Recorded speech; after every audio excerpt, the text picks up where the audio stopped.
15-15. Je suis le cep. Vous êtes les sarments. Celui qui demeure en moi et en qui je demeure porte beaucoup de fruits. Car sans moi, vous ne pouvez rien faire.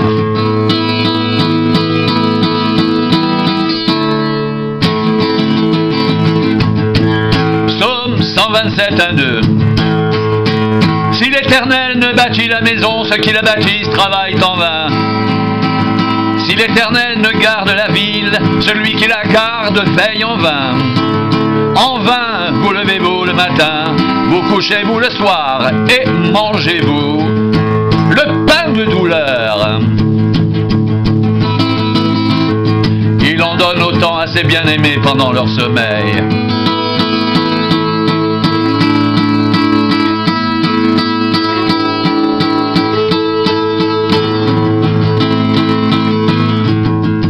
Psaume 62, 8-12. En tout temps, peuple, confiez-vous en lui. Répandez vos cœurs en sa présence. Dieu est notre refuge.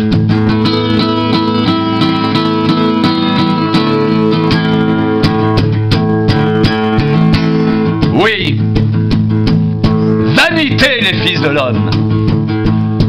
Mensonge les fils de l'homme. Dans une balance, ils monteraient tous ensemble, plus légers qu'un souffle.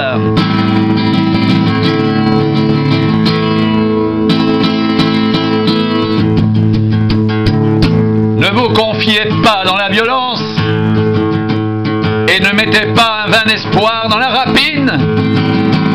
Quand les richesses s'accroissent, n'y attachez pas votre cœur. Dieu a parlé une fois, 2 fois, j'ai entendu ceci.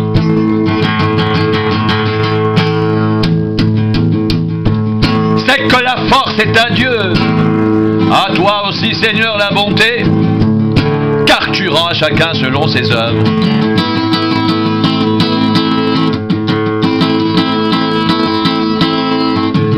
Amos 8, 4, 7. Écoutez ceci. Vous qui dévorez l'indigent et qui ruinez les malheureux du pays, vous dites, quand la nouvelle lune sera-t-elle passée, afin que nous vendions du blé? Quand finira le sabbat, afin que nous ouvrions les greniers? Nous diminuerons les fats, nous augmenterons le prix, nous falsifierons les balances pour tromper. Puis nous achèterons les misérables pour de l'argent, le pauvre pour une paire de souliers. Et nous vendrons la criblure du froment.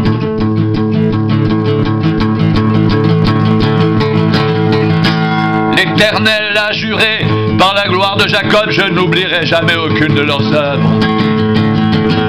Jacques 4, 10. D'où viennent les luttes et d'où viennent les querelles parmi vous? N'est-ce pas de vos passions qui combattent dans vos membres? Vous convoitez, vous ne possédez pas, vous êtes meurtriers et envieux, et vous ne pouvez pas obtenir. Vous avez des querelles et des luttes, et vous ne possédez pas, parce que vous ne demandez pas. Vous demandez et vous ne recevez pas, parce que vous demandez mal, dans le but de satisfaire vos passions.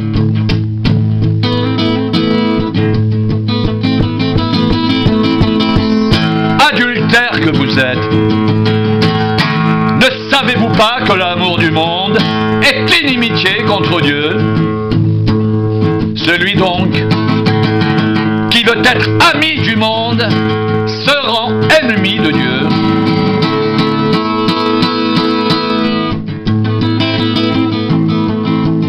Croyez-vous que l'Écriture parle en vain? C'est avec jalousie que Dieu chérit l'esprit qu'il a fait habiter en nous. Il accorde au contraire une grâce plus excellente. C'est pourquoi l'Écriture dit: Dieu résiste aux orgueilleux, mais il fait grâce aux humbles. Soumettez-vous donc à Dieu. Résistez au diable, et il fuira loin de vous. Approchez-vous de Dieu, il s'approchera de vous. Nettoyez vos mains, pécheurs. Purifiez vos cœurs, hommes irrésolus. Sentez votre misère. Soyez dans le deuil et dans les larmes. Que votre rire se change en deuil et votre joie en tristesse. Humiliez-vous devant le Seigneur et il vous élèvera.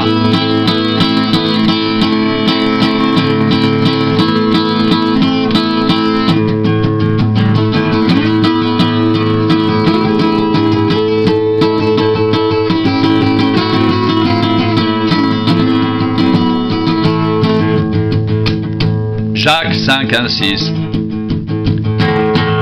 À vous maintenant, riches, pleurez et gémissez à cause des malheurs qui viendront sur vous.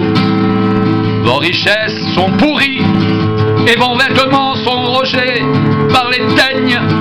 Votre or et votre argent sont rouillés et leur rouille s'élèvera en témoignage contre vous et dévorera vos chairs comme un feu. Vous avez amassé des trésors dans les derniers jours. Voici le salaire des ouvriers qui ont moissonné vos champs et dont vous les avez frustrés crient. Et les cris des moissonneurs sont parvenus jusqu'aux oreilles du Seigneur des armées.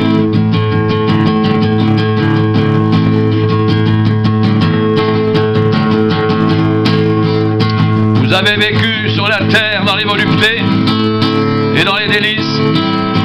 Vous avez rassasié vos cœurs au jour du carnage et vous avez condamné le juste qui ne vous a pas résisté.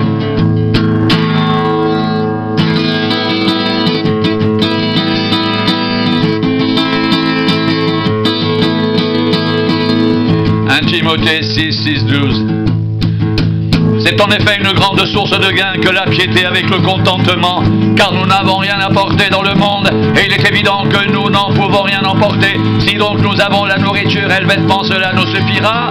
Mais ceux qui veulent s'enrichir tombent dans la tentation, dans le piège et dans beaucoup de désirs insensés et pernicieux, qui plongent les hommes dans la ruine et la perdition, car l'amour de l'argent est une racine de tous les maux, et quelques-uns, en étant possédés, se sont égarés loin de la foi et se sont jetés eux-mêmes dans bien des tourments. Pour toi, homme de Dieu, fuis ces choses et recherche la justice, la piété, la foi, la charité, la patience, la douceur. Combat le bon combat de la foi. Saisis la vie éternelle à laquelle tu as été appelé et pour laquelle tu as fait une belle confession en présence d'un grand nombre de témoins.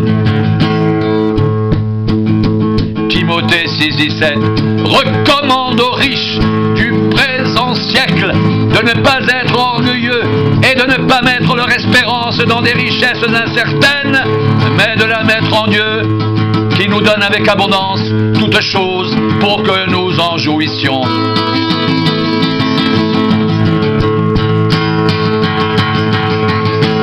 Matthieu 6, 19, 21.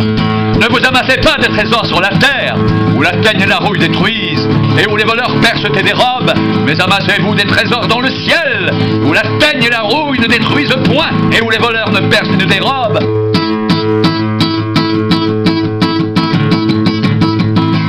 Car là où est ton trésor, là aussi sera ton cœur. Matthieu 6, 24. Nul ne peut servir de maître, car où il haïra l'un et aimera l'autre, où il s'attachera à l'un et méprisera l'autre, vous ne pouvez servir Dieu et Mammon. Matthieu 13, 19, 23. Lorsqu'un homme écoute la parole du royaume et ne la comprend pas, le malin vient et enlève ce qui a été semé dans son cœur. Cet homme est celui qui a reçu la semence le long du chemin. Celui qui a reçu la semence dans les endroits pierreux, c'est celui qui entend la parole et la reçoit aussitôt avec joie. Mais il n'a pas de racine en lui-même, il manque de persistance, et dès que survient une tribulation ou une persécution à cause de la parole, il y trouve une occasion de chute. Celui qui a reçu la semence parmi les épines, c'est celui qui entend la parole, mais en qui les soucis du siècle et la séduction des richesses étouffent cette parole et la rendent infructueuse.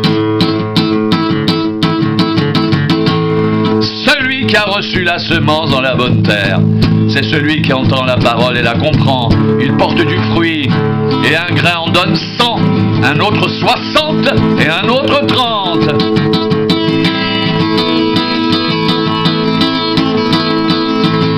Hébreux 13, 5, 6. Ne vous livrez pas à l'amour de l'argent, contentez-vous de ce que vous avez. Car Dieu lui-même a dit, je ne te délaisserai point et je ne t'abandonnerai point. C'est donc avec assurance que nous pouvons dire, le Seigneur est mon aide, je ne craindrai rien.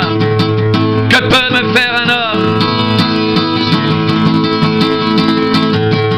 Ne vous livrez pas à l'amour de l'argent, contentez-vous de ce que vous avez, car Dieu lui-même a dit, je ne te délaisserai point et je ne t'abandonnerai point. C'est donc avec assurance que nous pouvons dire, le Seigneur est mon aide, je ne craindrai rien. Que peut me faire